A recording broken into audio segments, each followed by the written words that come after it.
Welcome, Lauryn Welch and Eloise Sherrid. I'm very glad to have you here for this talk. Lauryn and Eloise made a film that we will screen this year at the festival. It's called The Body is a House of Familiar Rooms. I like this film very much, and I'm very curious to ask you some questions and hear your answers. So this film is a magic-realist window into a man's experience of chronic illness, and it's mixing paintings with live-action documentary footage to explore his inner world and relationship with his partner. Yeah, your documentary is very special. I found it very special. Eloise is if I understood well, Eloise is the filmmaker, and Lauryn is both one of the main characters in the documentary, and she's a painter, and she realized all the paintings of the film. So first thing I wanted to ask you is, yeah, your film is, I found it very delicate and intimate and visually very beautiful. And this question is more for Eloise, actually. I wanted to ask you, how did you step into the intimacy of this couple, and what's your relationship with them? Well, I have known Lauryn for over a decade now. We met at school. Actually, no, we met on Facebook because I was accepted to RISD. And so there was a Facebook group for accepted students. And then Lauryn was one of the upperclassmen who was hanging out on the Facebook group. And our relationship has just been one of the lights of my life. And I met Sam not long after Lauryn and Sam started dating. Which was also like 10 years ago. Yeah. So I've known Eloise for maybe 11 years and Sam 10 years. So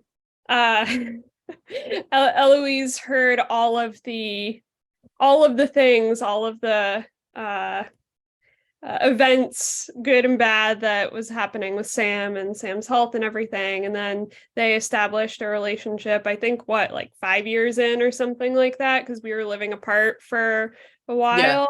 Yeah. Eloise and I were living away from each other for a while, and Sam and I were in New Hampshire. And so it arose out of that, Eloise being witness to all of that.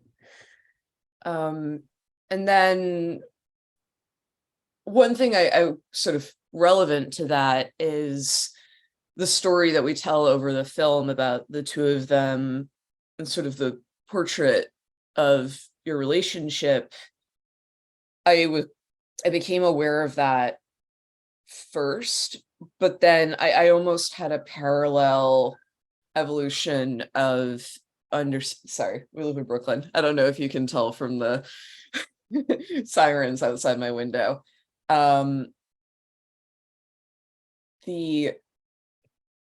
the film, Lauryn and Sam talk about how initially Sam was having these symptoms and no one really believed them, and doctors, family members, and even loved ones such as Lauryn could be dismissive. And I also followed that trajectory.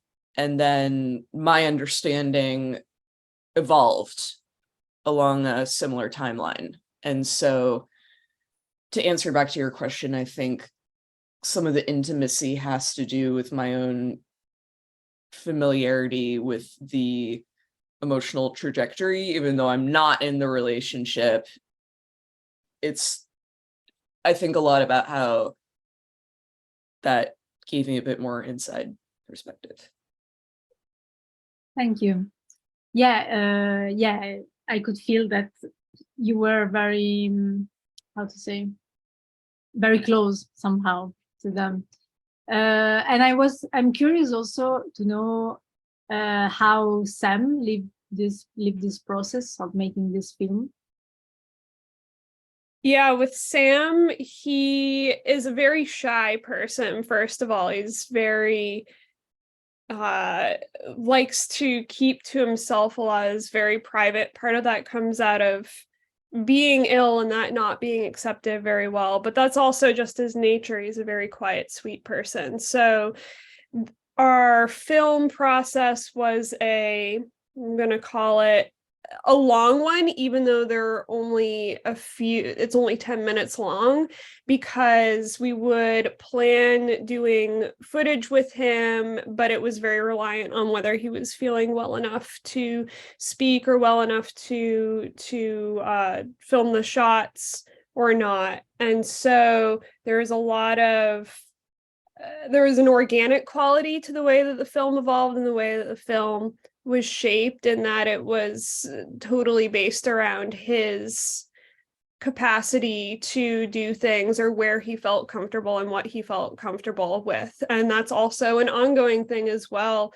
This originally started as a personal project, a collaboration between all of us, and it's grown into something that's much bigger than that. So we continue to navigate the ways that the social impact has on our relationship, and how do we talk about this now that it is, being shown at like film festivals and being shown at schools and things like that. Yeah. Okay, and when did you decide to mix the film with the painting? Was it something that was an idea that was there since the beginning, or is something that's arrived at a certain moment? Well, I know, I'm thinking back. Lauryn and I had always wanted to collaborate in some way, and we finally took the plunge, I think, in 2018. But Lauryn, you actually had that there's a few different things that are sort of the seed, if you will, the various inciting incidents. And you did that film, and I can't remember the name, so maybe you should. It was Songs I Brought Back from the Catbird or something like that. And it was I was doing really bad chroma key work with videos that I was taking on my phone or crappy camera, and then putting painting behind it of the same scene. And another filmmaker wanted to do a music video of this a while back, and it just never happened. But I said, hey, this is a cool idea. You came up with a cool idea. And then Eloise, you were doing those cinemagraphs, right? Yeah. So a cinematograph is essentially a still, you shoot a video and then you take a still from that video and leave it, like lay it over the top, and then only expose a little bit of the moving footage underneath so that it's a single movement within a still image, which loops. And I was starting to get very plastic with those. I wasn't merely setting up a camera and just filming whatever I saw. I started thinking about how I could manipulate the image and kind of create these like very surreal settings that felt kind of unnatural and unnerving, because I wasn't bound by showing the footage in real time, so I could go in and manipulate. So there's one that I did, which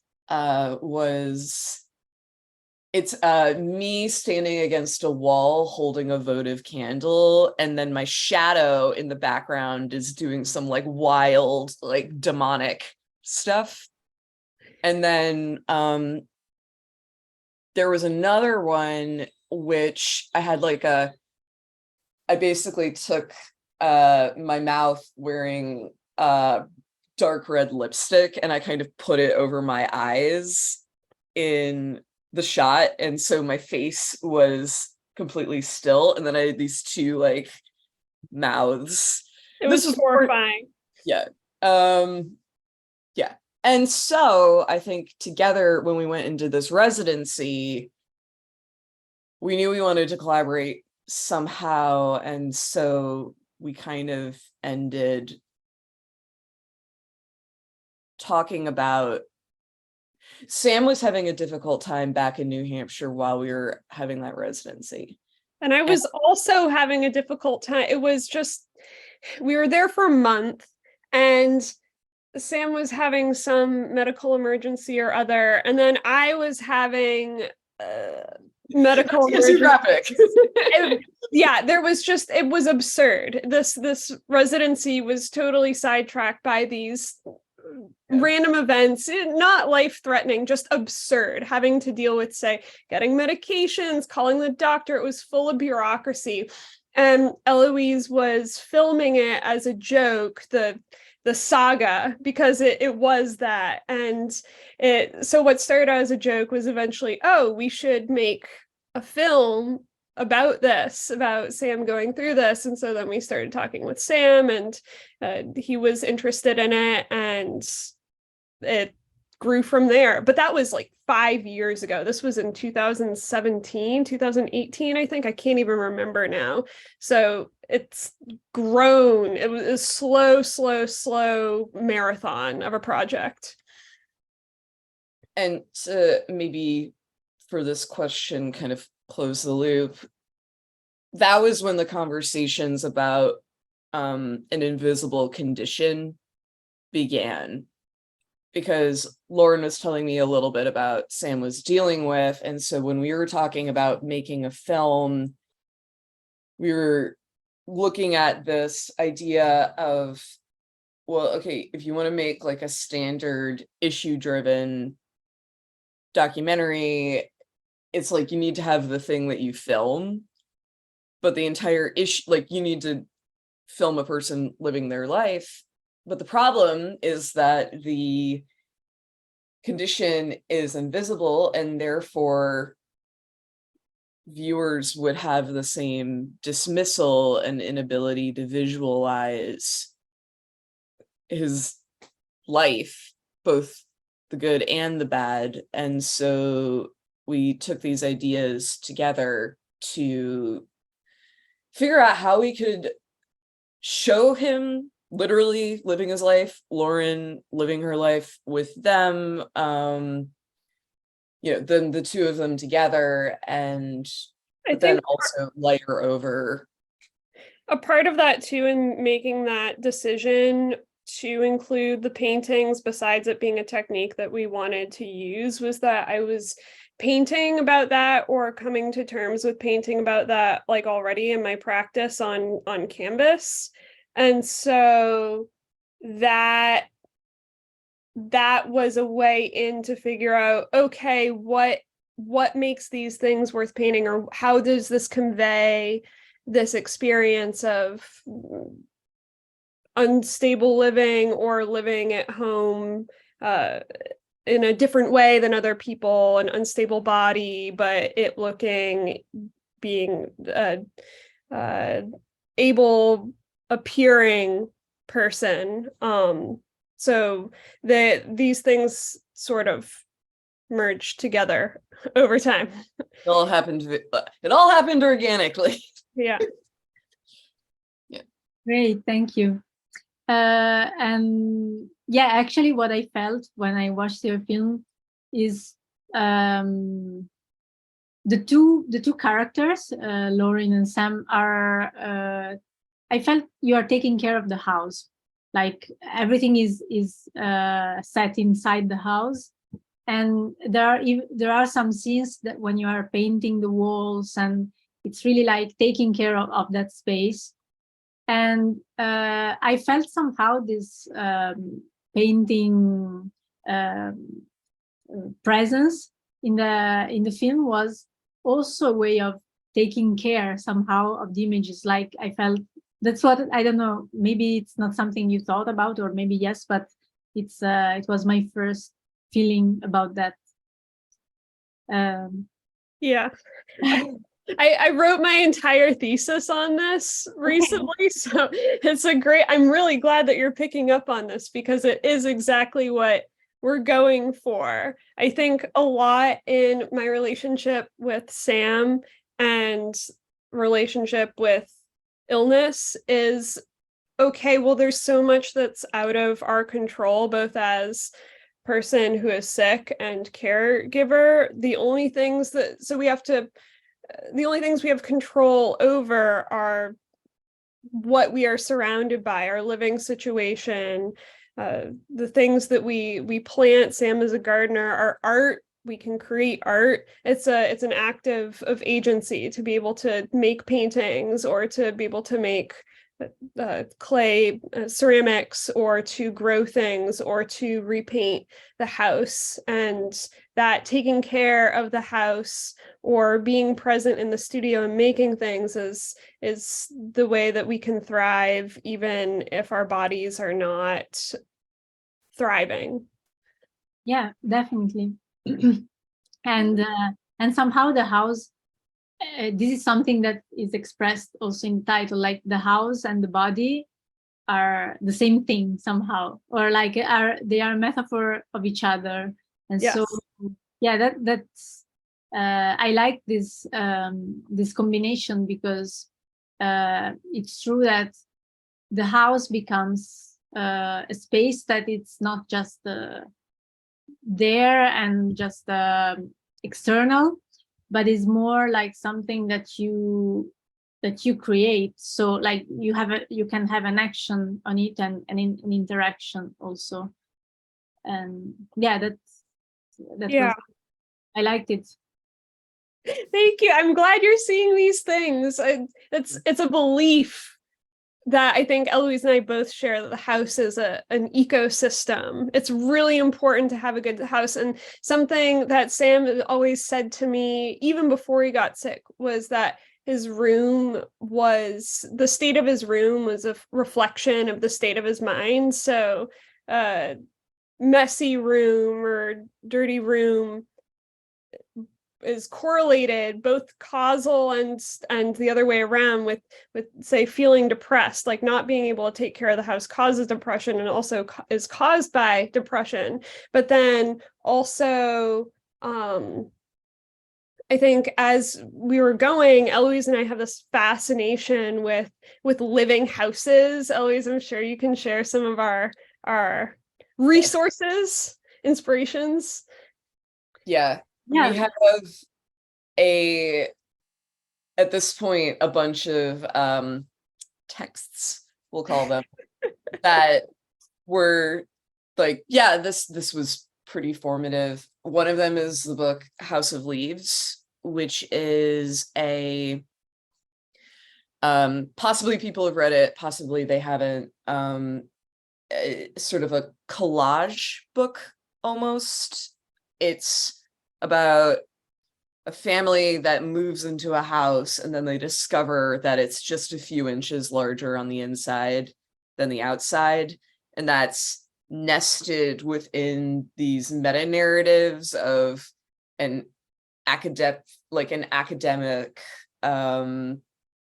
like paper that's being written about this film, and then this character who finds the academic paper who's says this movie doesn't, because they're right, the house is discovered to be larger on the inside than it is on the outside in a film, and so the guy who finds the academic paper says this film doesn't exist. The book is like also a house. Like the book itself is a metaphor for the house. There are multiple stories within the book that like nesting dolls, and the house that's described in the book is really similar, where it grows bigger and smaller based off of the perceptions of the people that are living in the house and the relationships of the people living in the house. And then the page itself eventually becomes very expressive in its own way, the physical page. You have boxes of text intersecting with paragraphs, like the text starts just going off at like every angle. it starts out even with a bunch of different typefaces depending on which character is, or which point of view is being expressed, and then these things intrude on one another in different ways. And in the third act, it becomes increasingly clear that when the house gets big enough, these labyrinths appear, and it becomes clear that it's about the space, like the sort of gaping chasm between the husband and the wife and their relationship falling to pieces, and just space and how emotional states influence space. Lauryn, do you want to talk the game? Yeah.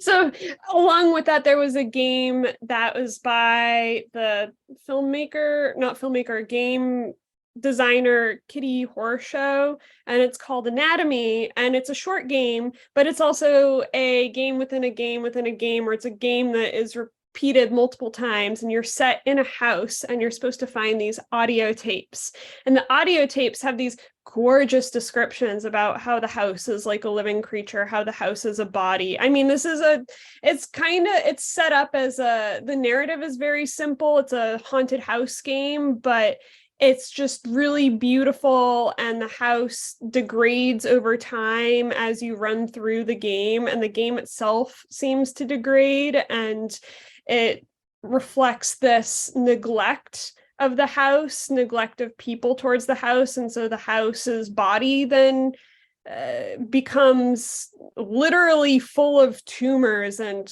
really crazy fleshy things, but it felt to be a visual representation of House of Leaves, which we came to first. And we thought, in making this film, all of this seemed very related to especially the experience of being in pain and being stuck in your body, and how it warps your sense of your own body, but it also warps your sense of your own space, because pain is can be very acute, but also very boring. Being sick can be very boring. And so your mind does things, or your self, your desires are to make to tunnel into things within the house, to make the space larger than it actually appears. So we try to put on like compounding detail, all of these details that Sam has kind of done to our own space, where there's just so many things and so many little tchotchkes and details and stuff, and create that reflection, or back towards that reference of these living and telescoping houses. Wow, this whole research sounds very interesting. I think I lost the title of the first book. It's called House of Leaves by Mark Danielewski. Okay. And we actually included a cameo of it. Yeah, in the film. Yeah, and also it's on the bookshelf. It doesn't have the name on the spine, but if you look, there's a book that has like a bunch of sort of pastel squares.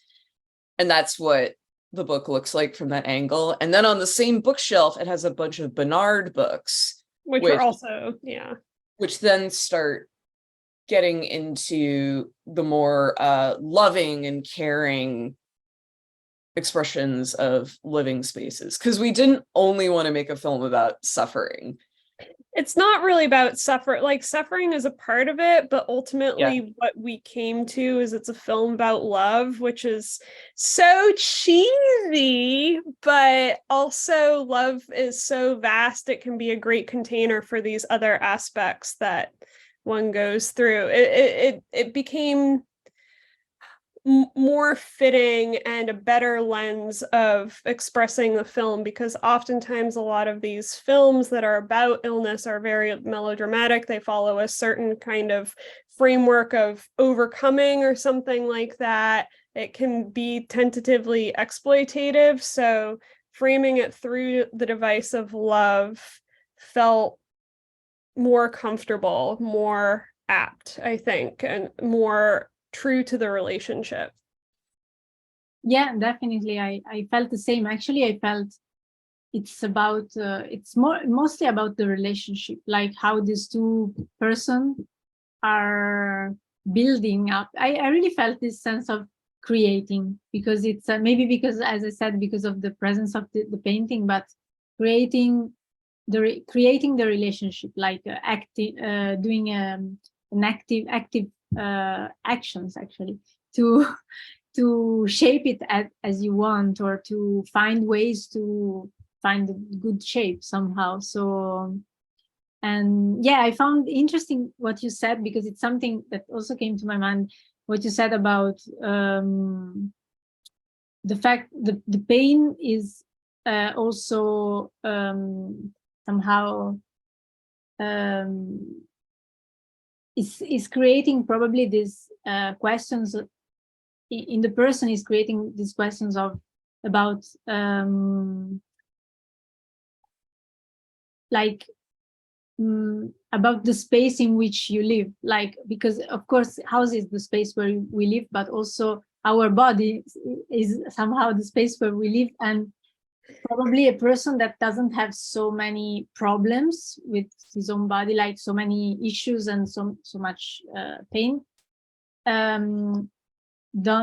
it's not brought to think so much about this. But probably for Sam, this experience brought him to, I mean, this is just something I'm guessing, but that brought him to reflect more probably than us or than everybody else on this.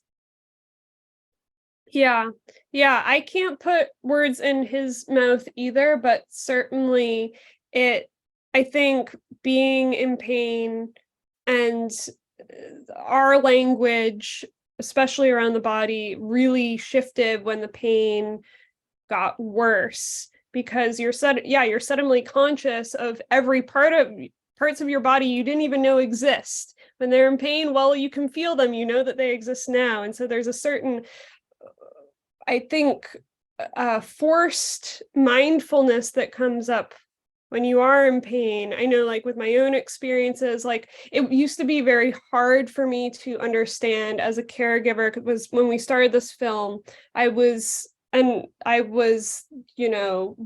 experiencing pain. And so you could see that gap in our language a little bit, or we talk about that gap. And then over time, as I've, grown older and dealt with some of my own experiences, it helps, like, in understanding a little bit better that awareness, that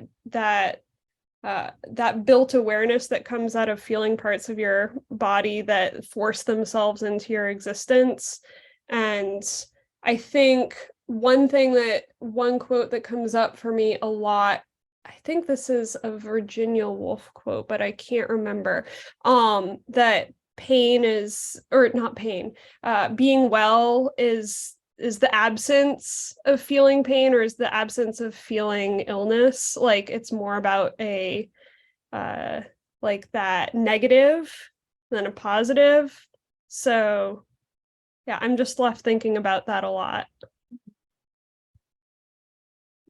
Thank you.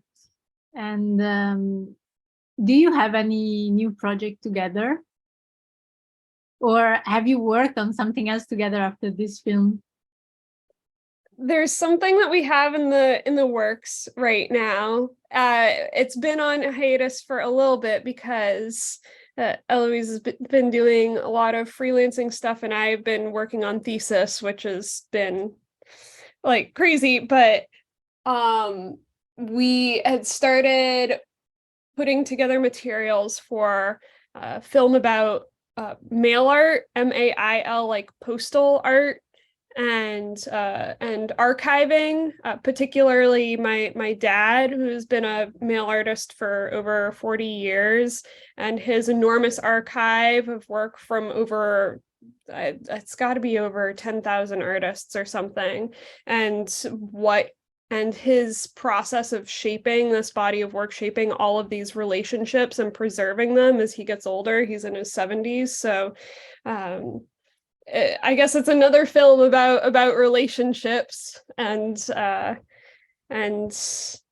also space in a way, because It's about relationships in space, because the idea of mail art is you send it to people anywhere, and those people can be a couple miles from you, or they can be on the other side of the world in Japan. And it becomes mail art, not just art and not just mail, when you actually put it into the post and it goes through that experience of movement. And then a lot of mail art is collage, not only, but there's this mixing. In a way, it's a time-based media, because you make the art, you make the letter, but then the duration and the traveling and the experience of time has to be part of it. And so while I'm already excited about the subject matter, I like that we're already finding another project that in some way incorporates static objects that also contain time.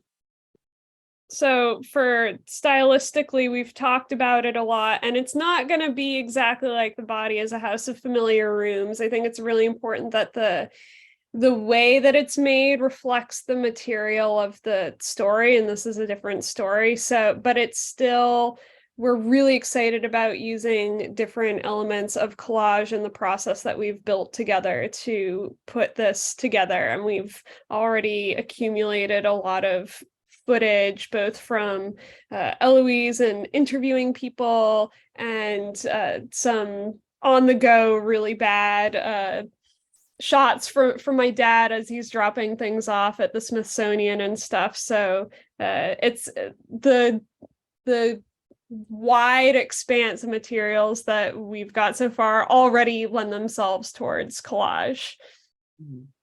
Wow, this sounds very interesting. We strive for that. I'm very curious actually now. I mean, I like very much this mixed approach, like video but mixed with other visual art forms, and the fact that you are reflecting on different styles also. So yeah, I think I don't have any other question. If you want to add anything, feel free.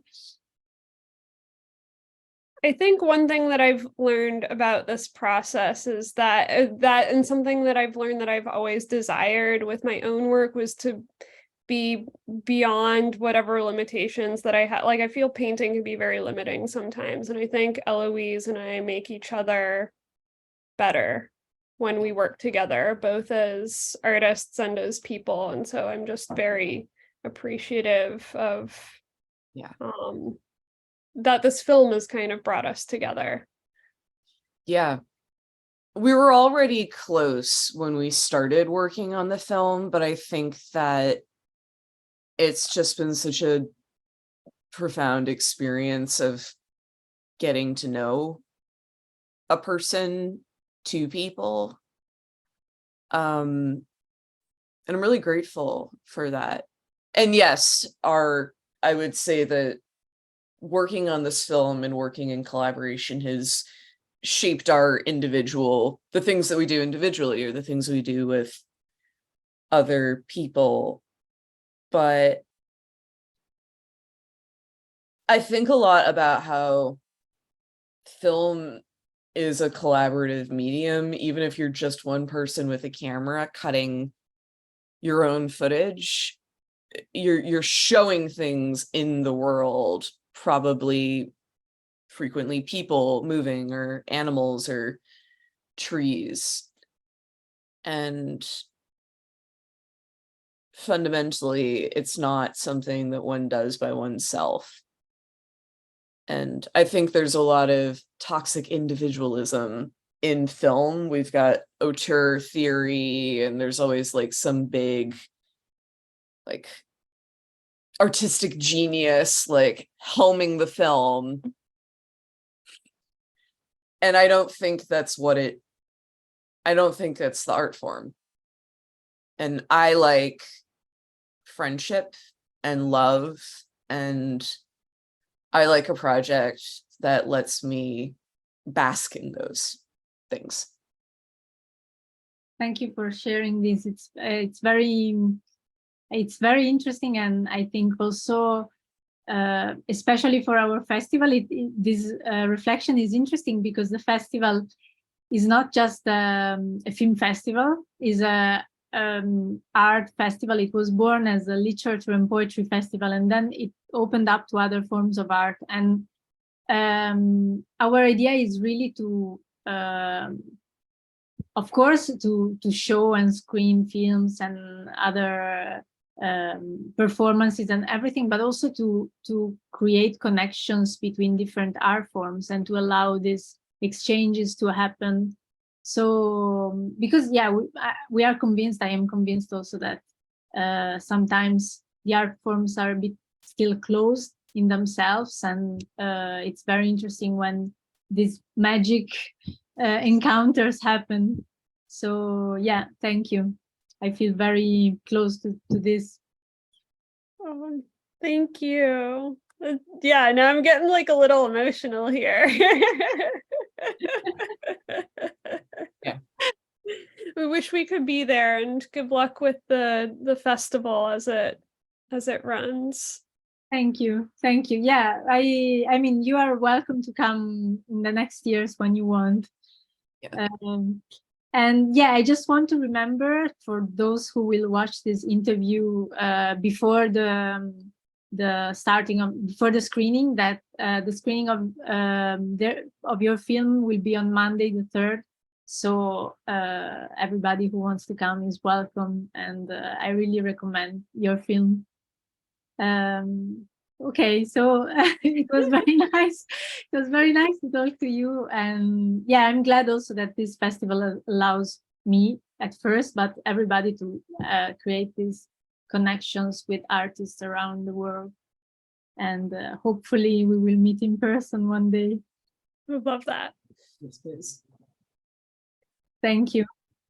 Thank you. Thank you. Bye. Bye.